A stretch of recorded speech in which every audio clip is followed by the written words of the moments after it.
155 aircraft, not in a war film, not in a Pentagon simulation, but in real life, last week inside Iran. That number came directly from the President of the United States when he described what it actually took to get the second crew member of a downed F-15E Strike Eagle off an Iranian mountain and back home alive. For bombers, 64 fighters, 48 tankers, 13 dedicated rescue aircraft, and more besides.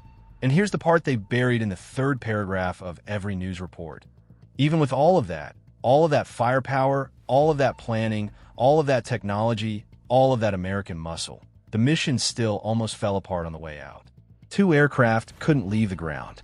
They had to be blown up on Iranian soil so the enemy couldn't take them. That's the real story. Not just American airmen rescued, which is the headline, but what that rescue actually cost, what it actually revealed, and how terrifyingly close the margin was between a victory lap and a catastrophe. So let's go through all of it, because the closer you look at this mission, the more it stops looking like a show of force and starts looking like a stress test that barely passed.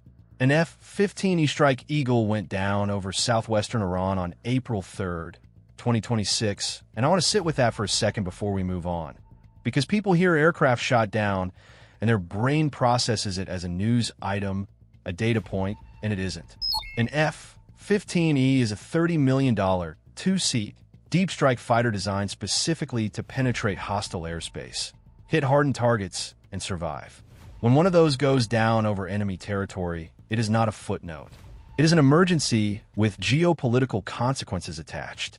Both crew members ejected, the pilot and the weapons systems officer, the backseater, the second set of eyes and hands in that cockpit, and they both made it out of the jet alive.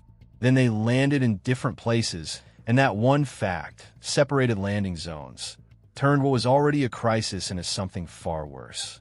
The United States was no longer managing one survival situation.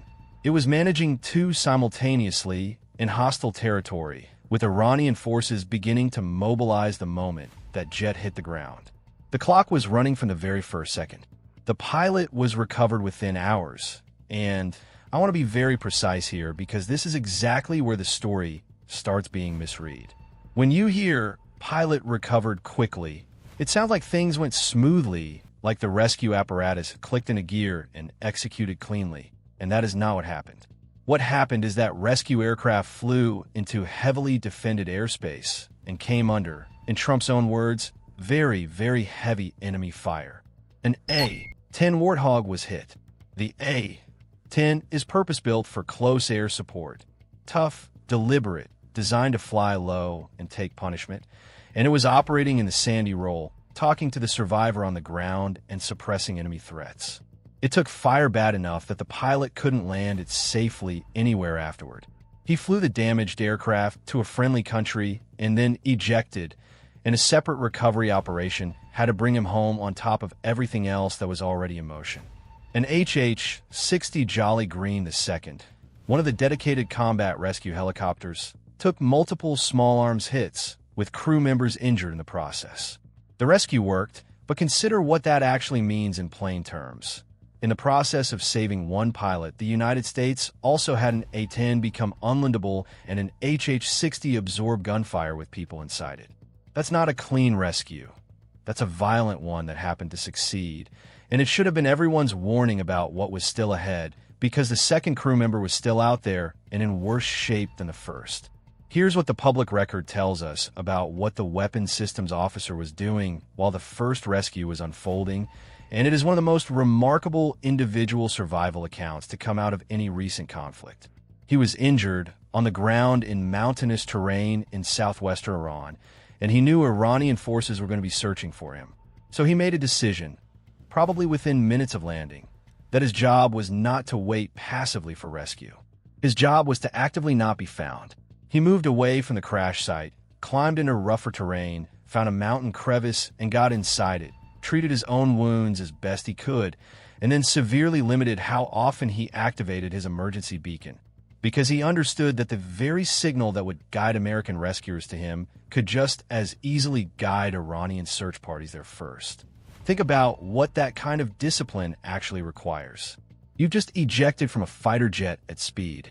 You're hurt, You're alone, and you're inside a country that is actively at war with yours. There are people with rifles and local knowledge actively searching the terrain around you. Every human instinct is screaming at you to activate every signal you have, make as much noise as possible, and get someone, anyone, to your position as fast as possible. He made the opposite choice. Trump said he was bleeding profusely and climbing cliffs. BBC reported he hid inside a mountain crevice. General Dan Kane, chairman of the Joint Chiefs, said flatly that the will and skill of the downed aviator were critical to the mission's success, which translates plainly as, the man on the mountain kept himself alive long enough for the rescue to reach him. And without that discipline, the number of aircraft overhead would not have mattered at all. Meanwhile, Iran was not sitting still. A reward was reportedly offered for information about the missing American airmen. Iranian media affiliates were urging locals to come forward with anything they knew. The search effort wasn't just uniformed military. It was potentially anyone in the region with local knowledge, a phone, and a financial incentive to make a call. That is the environment he was hiding in for nearly 2 days, and it is exactly why what came next had to be so massive. Let me reframe this number, because I think most people are reading it completely wrong, and it matters for understanding everything else about this story. When most people hear 155 aircraft, they picture a massive, visible swarm, something out of a World War II movie, a sky full of planes all converging on one point at the same moment. That's not how this works, and understanding the difference is what makes the whole operation make sense. A rescue package of this size is a layered system. Think of it less like a fist and more like an onion, concentric rings of capability, each one doing something different, each one enabling the layers inside it to function at all. At the center is the recovery element, the actual helicopters and special operators who go in and physically bring someone out. Around that is fighter cover, aircraft keeping the airspace clear, suppressing threats, ensuring nothing hostile can reach the recovery team while they're at their most exposed.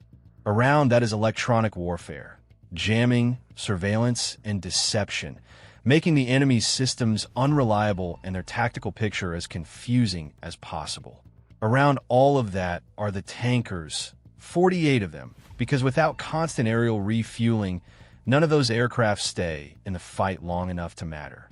Range is time, and time is the difference between a man coming home and a man getting captured. And on the outermost ring of this entire structure are the bombers. Not because bombers extract people, but because bombers send a message. They say, if you mass enough force to threaten this rescue, the retaliation will be so severe and so immediate that the decision to do it will cost you more than you can survive. That's deterrence built directly into the rescue package itself. And it explains why the number is what it is. The right question isn't, why so many aircraft for one person? The right question is, what kind of threat environment forces you to build a full layered war machine just to execute a single personnel pickup? And the answer this mission gives you is deeply uncomfortable.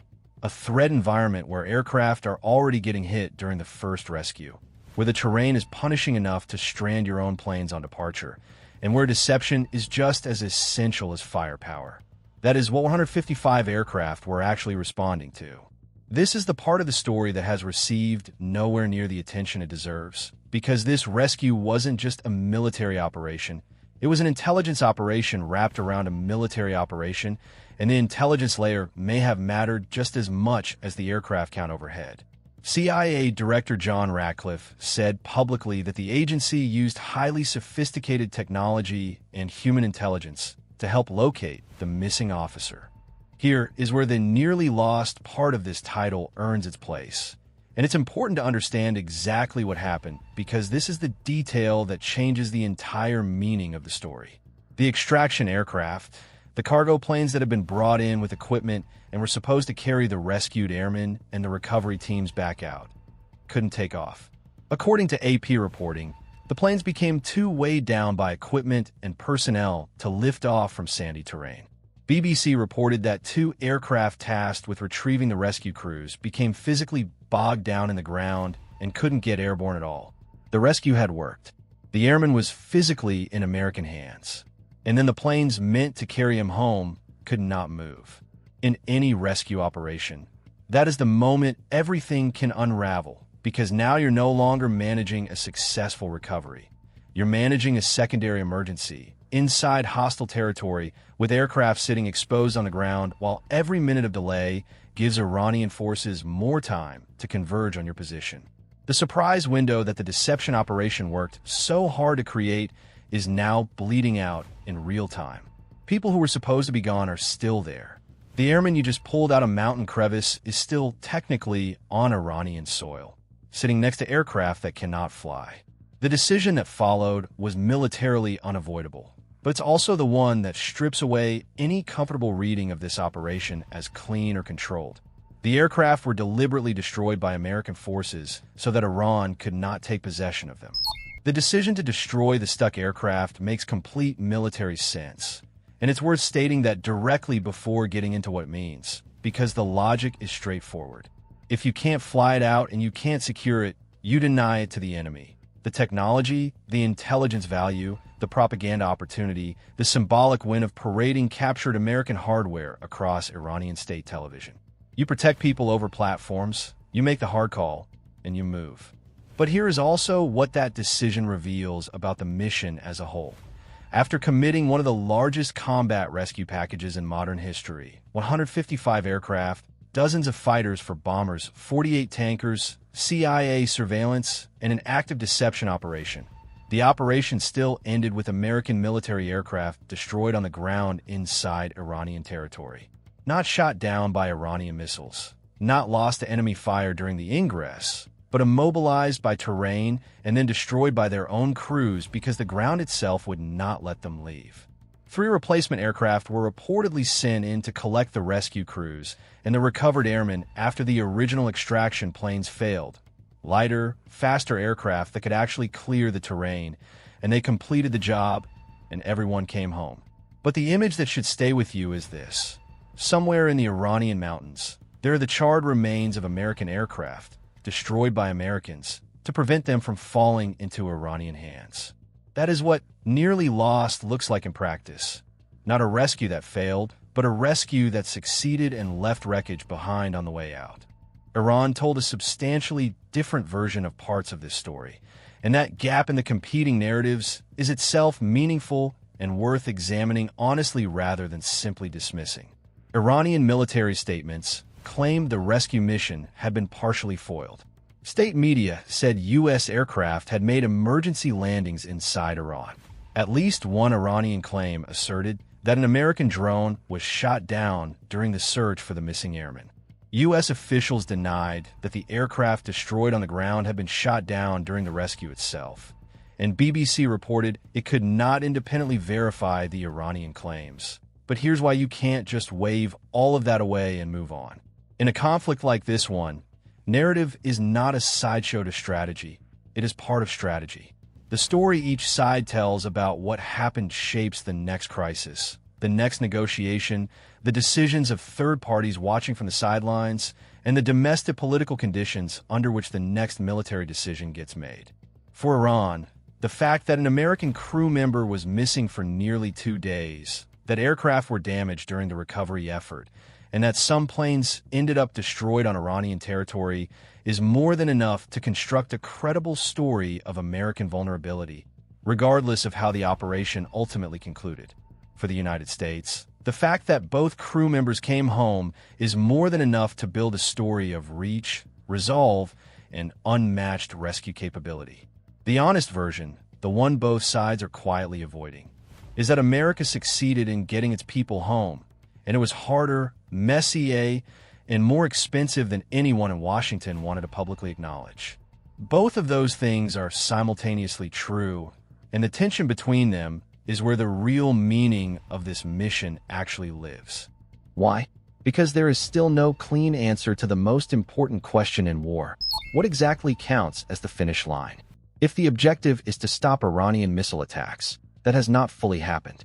If the objective is to reopen Hormuz, that has not fully happened. If the objective is to force Tehran into a deal on Washington's terms, that has not fully happened either.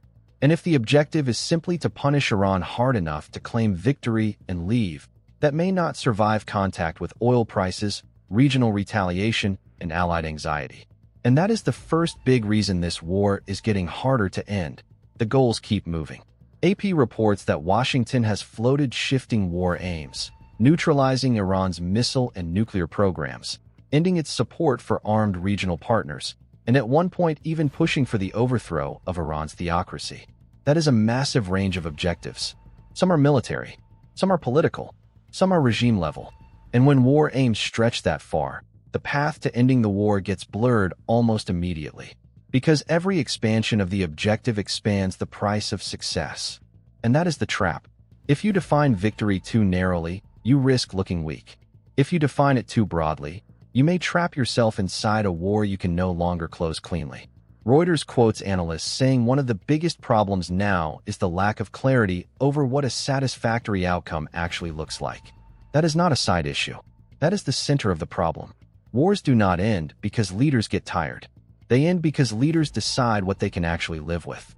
Within days of this rescue, a 2-week ceasefire framework was being reported, tied to Iranian acceptance and ongoing discussions around the Strait of Hormuz. And the timing of that development is not coincidental. It's integral to understanding what the rescue actually accomplished beyond the physical recovery of 2 Americans. A successful, publicly visible rescue gives Washington a moment of demonstrated strength from which a diplomatic pause doesn't look like retreat. It gives both sides a face-saving reason to step back from the edge. One side can point to a military accomplishment. The other can frame a ceasefire as strategic repositioning rather than capitulation. But the rescue simultaneously gave every decision-maker in every capital watching this conflict a very clear and very specific preview of what the next escalatory phase would actually look like on the ground.